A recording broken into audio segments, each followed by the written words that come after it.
यह आपको कैसे ही पता लग गया कि आप उसके बाद पढ़ाना छोड़ रहे हो, पर कभी क्लास नहीं होगी आज के बाद यूट्यूब में। नमस्कार आप सभी को, मैं वरुण अवस्थी आप सभी का जीएस गुरु एक बार फिर से आपका वेलकम करता हूं। दोस्तों, आप सभी के कमेंट्स आ रहे थे, मैसेजेस आ रहे थे, इसके अलावा मेल्स भी किए हैं बहुत सारे स्टूडेंट ने मुझे ये कि आप लोग धांसू सर के बारे में कुछ बोलो। अब इसमें मैं बोलूं क्या? पहली चीज तो बात यह है कि जब से मैंने वो वीडियो देखा था तो उसके बाद से मेरी बोलती बंद हो गई। मेरी बोलती इसलिए बंद हो गई कि भाई बोला वहां पे जाता है जहां पर बोलने लायक कुछ हो। आखिरकार बोलने को अब बचा ही क्या है? आप जिस जगह पर खड़े हुए हो उस जगह पर इस तरीके की बातें शोभा नहीं देती हैं।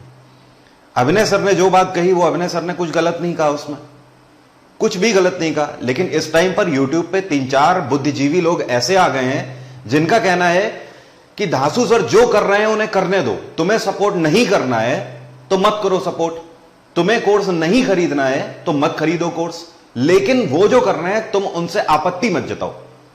मैं उनसे यह पूछना चाहता हूं, ये वही बच्चा है जिसके लिए जब रोजगार के लिए आंदोलन चलाना था तो मैं भी था उस आंदोलन में।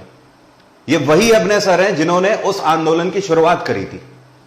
ये हम वो टीचर हैं जिन्होंने उस आंदोलन को आगे बढ़ाया और देखते ही देखते वैकेंसी इस तरीके से निकलवा के लेके आए थे।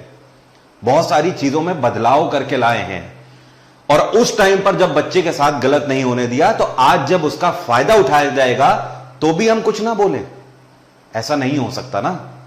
तो मेरा उन बुद्धिजीवियों को यह कहना है कि आप नहीं समझ सकते, आप उस आंदोलन का हिस्सा नहीं थे। आपने कभी बच्चों से इस तरीके की बात नहीं करी है। आप कभी समझ नहीं सकते कि हम बच्चों से किस तरीके से डील करते हैं, किस तरीके से हमारा उनसे संबंध है, क्योंकि आपको दिख रहा है कि आप केवल कोर्स बेच लो। यहां पर उल्टा है भाई साहब, हिसाब किताब। यहां पर दिन में 3-4 रिचार्ज हो जाते हैं केवल स्टूडेंट्स के इतने मैसेज आते हैं और सिर्फ इतना आए दिन ऐसा चलता रहता है कि सर हमारा रिचार्ज करा दो, सर आज 250 का करा दो, कोई कह रहा है सर 500 का रिचार्ज करा दो, सर मैं सब्सक्रिप्शन नहीं ले पा रहा हूं, सर इस महीने इतने पैसे दे दो, मैं आपको अगले 6 महीने में दे दूंगा पैसे।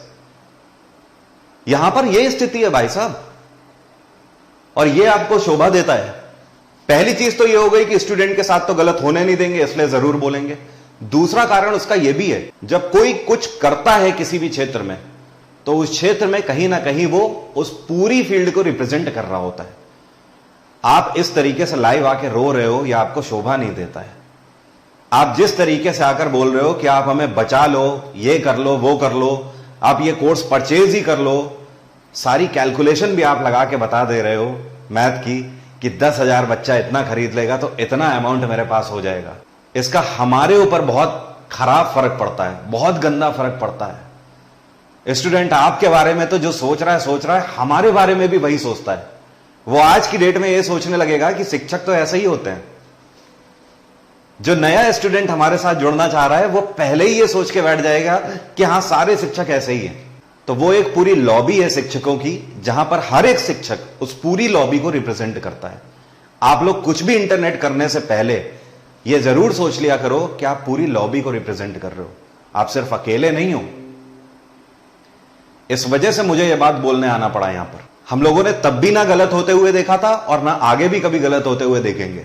हम तब बोलेंगे जब स्टूडेंट के साथ गलत हो रहा होगा, क्योंकि रिश्ता हमारा स्टूडेंट से वो नहीं है कि सिर्फ वो हमारा कोर्स परचेज कर ले या हम उसे जताएं और बताएं कि हमने आपके लिए क्या किया है। जताने और बताने के लिए बहुत कुछ है साहब। पूरी ल्यूसेंट के अंदर बहुत सारी एरर्स हैं, उसके बाद भी ल्यूसेंट का पूरा कोर्स कंपाइल करके यूट्यूब पे डाल रखा है, जिस पर मैं चाहता तो कंपाइलेशन के तौर पर अपने क्वेश्चन छाप के अपनी किताब निकाल देता और वो किताब धड़ल्ले से आराम से बिकती। इतना कंटेंट फ्री में डाल रखा है ना, आधे से ज्यादा पूरी दिल्ली सल्तनत यहां पढ़ा रखा है, पूरा मॉडर्न हिस्ट्री पढ़ा रखा है, यहां पर पॉलिटी में जितने भी इंपॉर्टेंट पॉइंट्स हैं सब पढ़ा रखे हैं। इसके अलावा A to Z जितना भी रिवीजन है वो एग्जाम से पहले करा रखा है। तो फ्री कंटेंट तो शिक्षक का देना काम ही है ना। आप सेवा कर रहे हो यूट्यूब पे तो फिर सेवा के भाव से ही आइए ना, यहां पर व्यापार और रोजगार के भाव से मत आइए। हां, रोजी रोटी सबकी है, उस बात को कह दीजिए, आप कह सकते हो। आप इस तरीके का रवैया नहीं कर सकते, यह चीज शोभा नहीं देती। इस थंबनेल में आप पढ़िए क्या लिखा है, पढ़ाना छोड़ रहा हूं मैं। क्या आपने पढ़ाना छोड़ा? यहां पर आपने लिखा आखिरी बार बातचीत। क्या आपने आखिरी बातचीत करी?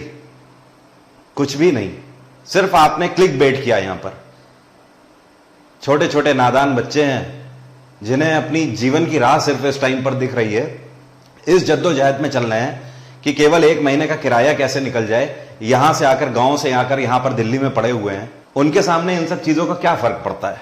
और ये आपको पहले ही कैसे पता हो गया वीडियो डालने से पहले कि अंतिम बार बातचीत हो रही है?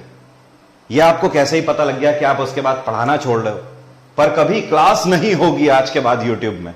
ऐसा मत करिए सर, हाथ जोड़ के विनती है मेरी, और उन सभी बुद्धिजीवियों से भी मेरी गिनती है कि कृपया करके जब ज्ञान देने आए यूट्यूब पर तो केवल उतना ही ज्ञान दें जितना आपको भी शोभा दे। अगर स्टूडेंट के साथ खड़े रहना है तो ही स्टूडेंट के बारे में बोलना है। अगर आप सिर्फ और सिर्फ शिक्षक की तरफ से बोलेंगे तो ध्यान रखिए, स्टूडेंट की तरफ से हम यहां खड़े हैं बोलने के लिए, वो कभी अकेला नहीं है। करता हूं आप सभी मेरी बात उन बुद्धिजीवियों तक पहुंचा दोगे जिनको दिक्कत हो रही है इस टाइम पर अभिनय सर से कि अभिनय सर ने ऐसा बोल दिया, वैसा बोल दिया। तो उन्हें ये चीज समझ आ जानी चाहिए, इसमें कुछ गलत नहीं बोला। और मैं फिर से बोलता हूं कि हम कभी भी आएंगे, हम कभी पीछे नहीं हटे, ना आगे भी कभी हटेंगे। नमस्कार।